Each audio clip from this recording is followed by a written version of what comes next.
جب تیری 20 غلطیوں سمیت تیرا والد، تیری ماں، تیرے مرشد، تیرے استاد، تیرے بزرگ، تیرا بڑا بھائی تجھے قبول کر لیتے ہیں نا، تو بس سمجھ لے یہ جتنا بھی پیار کرتے ہیں یہ سارا ایک قطرہ ہے، اور محبوب جو محبت کرتے ہیں اس میں سارے دریا سما جایا کرتے ہیں۔ رسول پاک جو پیار کرتے ہیں نا، نبی کریم جو محبت کرتے ہیں، حضور، اور حضور کو سب سے زیادہ غم کیا رہتا تھا؟ روزی روٹی کا نہیں، اس کا بھی بندوبست کیا، تعلیم و تعلم کا بھی بندوبست کیا۔ حضور کا سب سے بڑا احساس یہ تھا کہ میری امت دوزخ سے بچ جائے، جنت میں جائے، گمراہ عقائد سے باہر آئے، راہ حق انہیں نصیب ہو۔ اس کے لیے نبی پاک جد و جہد کرتے۔ حضور کو روڑے مارنے والے، پتھر مارنے والے، کانٹے بچھانے والے، گردن پہ اوجڑیاں رکھنے والے رات کو سکون سے سو جاتے، اور نبی پاک انہی لوگوں کے لیے رات کو ہاتھ اٹھا کے ہدایت کی دعائیں کرتے رہتے۔ وہ روڑے مار کے سو گئے جا کے، اور جس نے روڑے مارے وہ نبیوں میں رحمت لقب پانے والا، مرادیں غریبوں کی بر لانے والا۔ اور کسی نے کہا تھا لے کے پہلو میں غم امت نادار آئے، لے کے پہلو میں غم امت نادار آئے۔ وہ دیکھو امتی امتی کہتے ہوئے سرکار آئے۔ وہ دیکھو نا، امتی امتی کہتے ہوئے، لے کے پہلو میں غم امت نادار آئے۔ حضور کے پہلو میں غم ہے امت۔ یا اللہ مہربانی فرما، یا اللہ مہربانی فرما۔ اور صبح قیامت بھی ہم سب لوگ نا لائق لوگوں سے اپنا تعلق بناتے ہیں۔ میں نے دیکھا ہے کہ ساری زندگی کا رشتہ ہے۔ وہ کسی نے کہا تھا کہ کوئی بندہ مجھے ایسا چاہیے کہ میں اس سے جھوٹ بھی بولوں تو وہ مجھ سے سچ بولے۔ کچھ لوگ ایسے چاہیے ہوتے ہیں نا زندگی میں کہ وہ توأن و کرہن ساتھ ہی رہے، لیکن یہ ہوتا نہیں، مشکل کام ہے۔ لوگ کہتے ہیں اگر لائق ہے تو میرا ہے، نالائق ہے تو پھر میرا، بنتے نہیں۔ یقین کریں، آپ سے زندگی میں کوئی خطا ہو گئی کو آپ کا بننے کو تیار نہیں ہوتا، کہتا میرا نہیں تعلق بھائی، میں اس کے لین دین کا بالکل ذمہ دار نہیں، میرا اس کا کوئی رشتہ نہیں، تو جان یہ جان، کاٹ دیا۔ اور اگر گناہ ہو گیا، غلطی ہو گئی، انسان سے ہو جاتی ہے، اپنی ساری غلطیوں سمیت اپنے آپ سے پیار ہے، اور دوسرے سے ایک ہو جائے تو۔ لیکن کچھ لوگ ایسے ہوتے ہیں، حضور غوث پاک کے مدرسے کے اساتذہ نے کہا تھا حضور سبق بانٹنے ہیں، پیریڈ لگانے ہیں، آپ کو کون سی کتاب دے دیں، فقہ، اصول، تفسیر، حدیث، کیا پڑھائیں گے؟ تو آپ فرمانے لگے نہیں، تم مجھے سبق نہ کوئی دو، تم اس طرح کی تقسیم کرو کہ لائق بچے سارے تم رکھ لو، نالائق سارے مجھے دے دو۔ حضور علیہ السلام نے فرمایا قیامت کے دن جو بڑے بڑے گناہ گار ہوں گے نا، بڑے بڑے، وہ میری چادر کے نیچے چھپے ہوئے ہوں گے۔ چور حاکم سے چھپا کرتے ہیں یا اس کے سوا، تیرے دامن میں چھپے چور انوکھا تیرا۔ اور حضور ہمارے وکیل نہیں، حضور ہمارے شفیع ہیں، حضور ہماری وکالت نہیں کریں گے، حضور ہماری شفاعت کریں گے۔ وکیل وہ ہوتا ہے جو کٹہرے میں کھڑا ہو کے جج صاحب سے کہتا ہے اس نے کوئی جرم نہیں کیا، بلا وجہ الزام لگایا گیا ہے، اس نے کوئی خطا نہیں کی، یہ ذاتی اناد پال رہے ہیں، یہ بندہ ہی بڑا اچھا ہے، یہ تو تھا ہی نہیں موقع پہ، اس نے تو کیا ہی کچھ نہیں، وکالت کرتا ہے اسے معاف کر دو، یہ وکیل ہوتا ہے۔ اور شفیع وہ ہوتا ہے جو کہتا ہے اس نے سارا کچھ ہی کیا ہے پر میں جو آ گیا ہوں، سارے جرم اس نے کیے ہیں پر میں آ گیا ہوں نا، میرا آنا دیکھا جائے اور اسے معاف کر۔ تو نبی کریم علیہ السلام نے خاص، اور پھر کچھ ایسی چیزیں جو بالکل سادی تھیں، اس کا بھی نبی پاک صلی اللہ تعالیٰ علیہ وسلم نے لوگوں پر بوجھ نہیں ڈالا۔ حضرت سیدنا ابن مسعود رضی اللہ تعالیٰ عنہ فرماتے ہیں، مسلم شریف میں موجود ہے، کہتے ہیں حضور ہمیں کبھی کبھی واز سنایا کرتے تھے، ہر روز تقریر نہیں سناتے تھے۔ یا رسول اللہ صلی اللہ علیہ وسلم ہمارا دل کرتا ہے، فرمایا میں نہیں چاہتا کہ تم تکلیف میں آ جاؤ۔ حضور فرماتے ہیں میں لمبی نماز پڑھانا چاہتا ہوں، پیچھے سے کوئی بچہ رو پڑتا ہے، میں اللہ کی نماز مختصر کر دیتا ہوں۔ نبی پاک صلی اللہ تعالیٰ علیہ وآلہ وسلم کی عادت مبارکہ تھی، حضور سواری پہ چل رہے ہوتے تھے تو کوئی غلام ساتھ چلنا چاہتا تھا تو فرماتے تھے میرے ساتھ آ کے سواری پہ بیٹھ جا، یا رسول اللہ میں آپ کے ساتھ نہیں بیٹھ سکتا، میں تقاضا ادب ہے کہ میں آپ کے ساتھ نہ بیٹھوں. تو حضور فرماتے پھر واپس چلا جا، میری طبیعت گوارا نہیں کرتی کہ میں سواری پہ چلوں اور میرے ساتھ جو لوگ ہیں وہ پیدل سفر کریں. احساسات، جذبات، محبوب کریم کو اللہ تبارک و تعالیٰ نے جو دل عطا کیا. آپ دیکھیں چھوٹے چھوٹے بچوں، وہ ہمارے ہاں نا جی بزرگ ناراض نہ مجھ سے ہو جائیں، ہمارے ہاں بزرگ بعضوں کا شکوہ کرتے ہیں، کہتے ہو کاکا ادھر آئے نا تو میرے نہ سلام نہیں لئی. بھئی آپ لے لیتے سلام، یہ کچھ جھگڑے والی بات ہے؟ آپ سلام کر دیں. رسول پاک کی عادت مبارکہ تھی کہ چھوٹے چھوٹے بچے گلیوں میں ہوتے تو حضور آگے بڑھ کے خود انہیں سلام کہتے، ان کے سروں پہ دست شفقت پھیرتے، ان کی چھوٹی چھوٹی باتیں سنتے، ان کے سوالات کے جواب ارشاد فرماتے.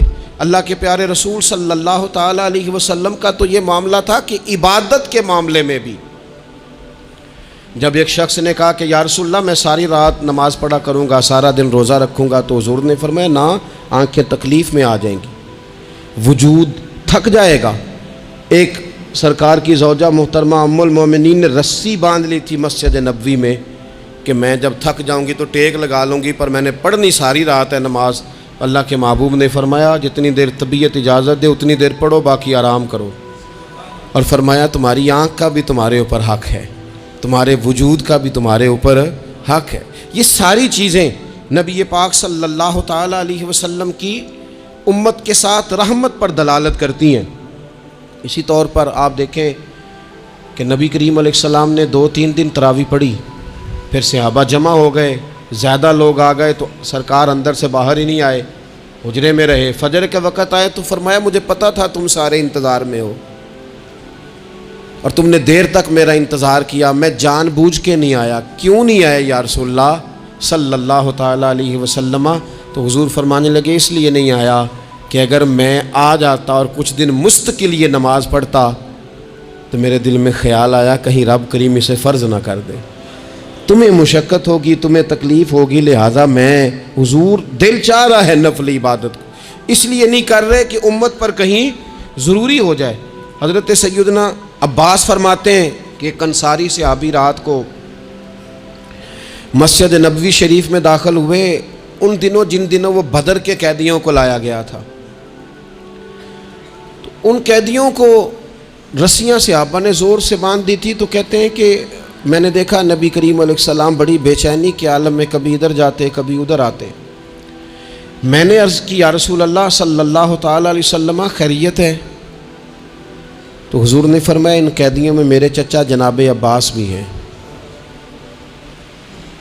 وہ ہائے ہائے کرتے ہیں تو مجھے نیند نہیں آتی. چلو زیادہ نہیں تو تھوڑا احساس کبھی چچا کا بھی پیدا کرنا چاہیے. ویسے چچا چاند نہیں ہوتا، چندہ ہمیشہ ماموں نہیں ہونا ہے.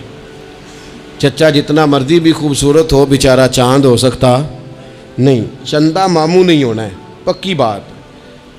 تو کبھی چچا کا بھی احساس کرنا چاہیے. نبی کریم علیہ السلام نے فرمایا چچا ہائے ہائے کرتے ہیں تو مجھے نیند نہیں آتی. وہ انصاری صحابی فرماتے ہیں کہ میں دوڑا گیا اور میں نے جا کے معلومات کی کہ حضرت عباس رضی اللہ تعالیٰ عنہ کو کہاں باندھا گیا ہے. فرماتے ہیں میں جا کے حضرت عباس کی رسیاں ڈھیلی کر کے آیا تو وہ سکون میں آ گئے. تو آ کے حضور علیہ السلام کو میں نے دیکھا تو سرکار بھی زمین پر بیٹھ گئے، لیکن ابھی چہرے پر بے چینی باقی تھی. میں نے عرض کی حضور میں رسیاں ڈھیلی کر رہا ہوں جناب عباس کی، آپ آرام سے سو جائیں. تو یہاں تک نہیں یہ رحمت رکتی، یہ رحمت کسی مقام پر محدود نہیں ہوتی. میرے کریم کا کرم ہمیشہ برستا ہے تو بغیر رنگ و نسل ہر جگہ برستا ہے. حضور علیہ السلام نے فرمایا صرف عباس نہیں، جا سارے قیدیوں کی رسیاں ڈھیلی کر کے آ. سب کو یہ کون لوگ ہیں؟ یہ بدر میں پھول لے کے آئے تھے، یہ گجرے لے کے آئے تھے پھولوں کے، خوشبو کا تحفہ دینے آئے تھے، یہ تو تلواریں لے کے آئے تھے. لیکن یہ اعزاز ہے میرے نبی پاک کا کہ اللہ نے حضور کو رحمت للعالمین بنایا ہے. دلوں کے اندر اتنی گنجائش رسول پاک نے پیدا کی. فرمایا سب یہ رسیاں ڈھیلی کرو تاکہ میں آرام سے سو جاؤں.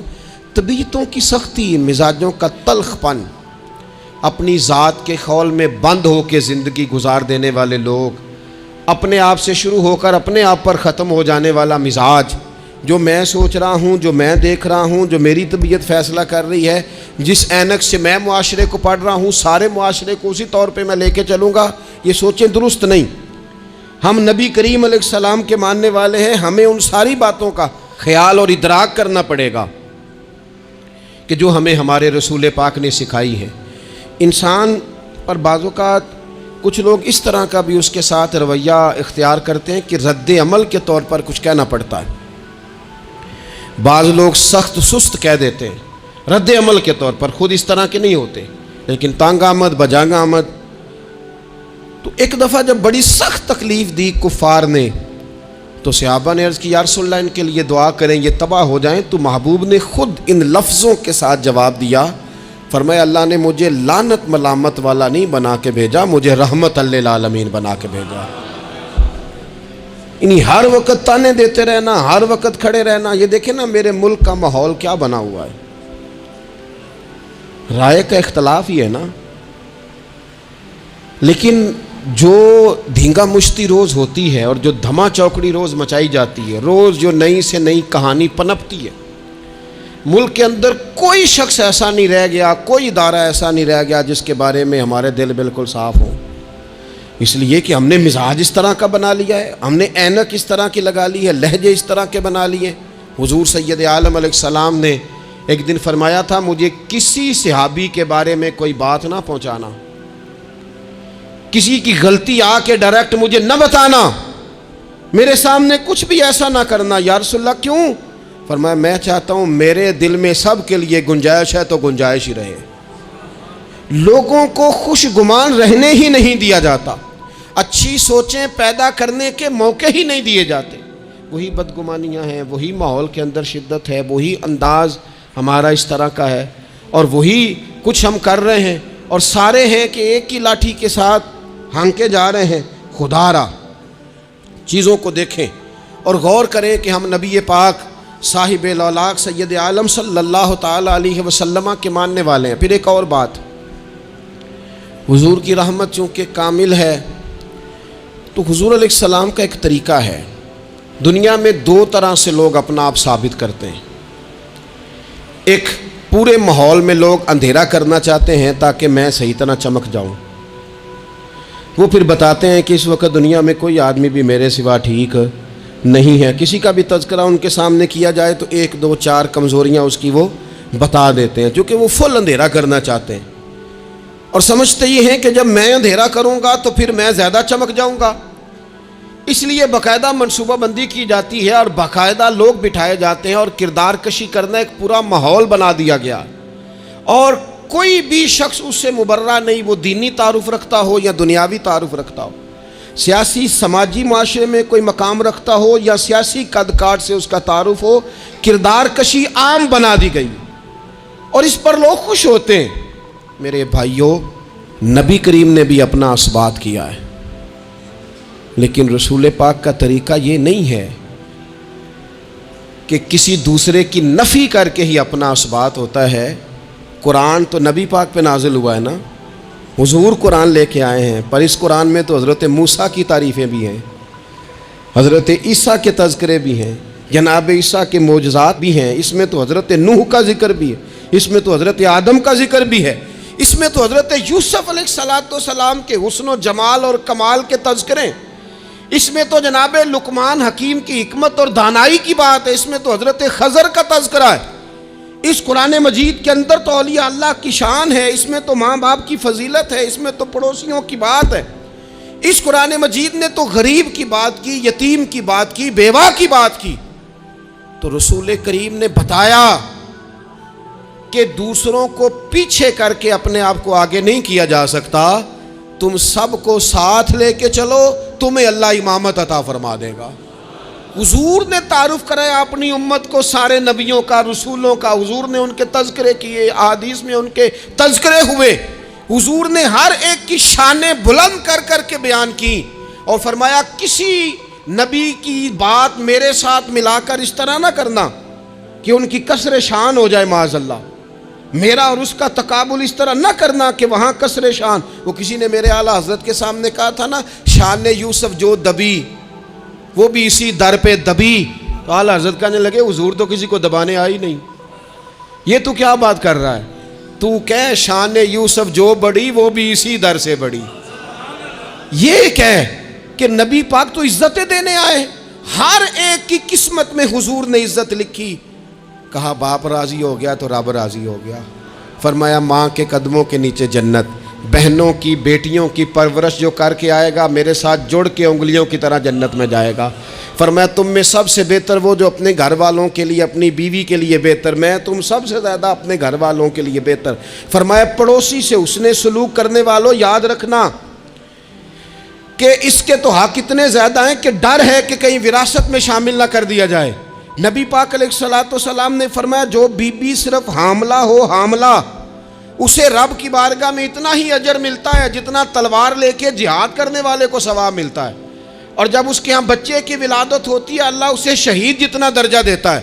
اور جب وہ بچے کو دودھ پلاتی ہے تو ایک ایک گھونٹ کے بدلے رب غلام آزاد کرنے کا ثواب عطا کرتا ہے. یا رسول اللہ اسی کی صرف شان ہے. فرمایا نہیں, آدمی کے بال سفید ہو جائیں, مومن مسلمان سفید بالوں والا, اگر تم نے اس کی عزت کی تو سمجھ لینا تم نے اپنے رب کا احترام کیا ہے. یا رسول اللہ تاجر, تو فرمایا سچ بول کے تجارت کرنے والا تو قیامت میں نبیوں کے ساتھ ہوگا.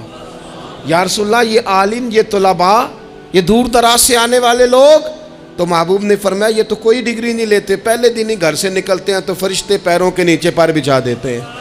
یا رسول اللہ وہ مزدور دیکھا, مزدور سڑکوں پہ بیٹھا, رول گئے لوگ اپنے مطالبات کے لیے احتجاج کرتے. وہ کسان دیکھے دنیا سو رہی ہے اور ٹھنڈ میں جا کے فصلوں کو پانی دے رہے. وہ ہم نے مزدور دیکھے جن کے ہاتھوں پہ چھالے پڑ گئے. لوگوں کی انہوں نے بلڈنگیں کئی منزلہ بنا دی پر اپنے چھت سے پانی ٹپکتا روک نہ سکا. حضور یہ جو لوگ ہیں ان کی کیا شان ہے؟ تو حد کر دی میرے کریم نے. فرمایا محنت کر کے روزی کمانے والا تو اللہ کا دوست ہے, اس کو تو اللہ نے قرب دے دیا دوستی.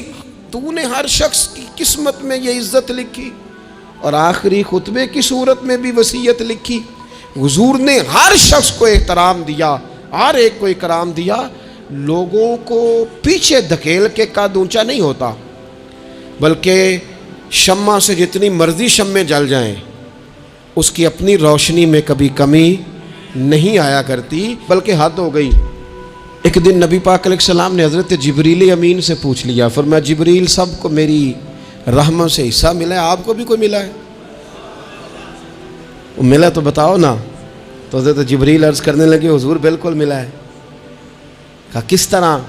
عرض کی یا رسول اللہ جب سے ابلیس کا انجام دیکھا تھا نا ڈر آتا تھا, خدا جانے خاتمہ کس طرح کا ہو.